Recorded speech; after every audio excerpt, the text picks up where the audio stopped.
বন্ধুরা, সকাল সকাল ভাত খেতে বসে পড়েছি। কালকে রাত্রে ভাত করেছিলাম, তোমাদের দাদাভাই ক্ষতি করে এসেছিল আর সারাদিন ভাত খাওয়া ছিল না বলে, তো মায়ের বাড়ি থেকে তরকারি নিয়ে এসেছিলাম আর ভাতটা আমি বসিয়ে দিয়েছিলাম। আমার ভাত কত হয়ে গেছে দেখো, তো ওই জন্য সকাল সকাল এই ভাত কটা নিয়ে বসে পড়েছি। আর আবার আজকে রান্না করব না, কারণ একটা জায়গায় যাব, তোমাদের পরে দেখাবো, ঠিক আছে কোথায় যাবো। তার এই যে কী কী নিয়ে বসেছি দেখো।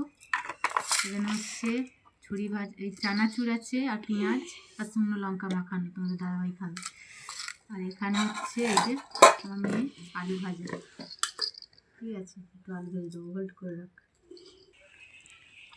তো আর এই যে করকরে ভাত, আমি একটু করকরে ভাত নিয়েছি, মানে জল ঢালিনি, ঠান্ডা লাগবে বলে। আর তোমার দাদাভাই হচ্ছে জল ঢেলে নিয়েছে, পান্তা করে নিয়েছে আর কি। আর এখানে এই যে আমার ছোটু বসে আছে, খাচ্ছে। আমার বড় মেয়েও জল ঢেলে নিয়েছে, পান্তা খাচ্ছে। তো যাই হোক, আজকেও রান্না করব না বললাম, কোথায় যাব সেটা তোমাদের দেখাবো পরে ভিডিও করে, ঠিক আছে, টাটা।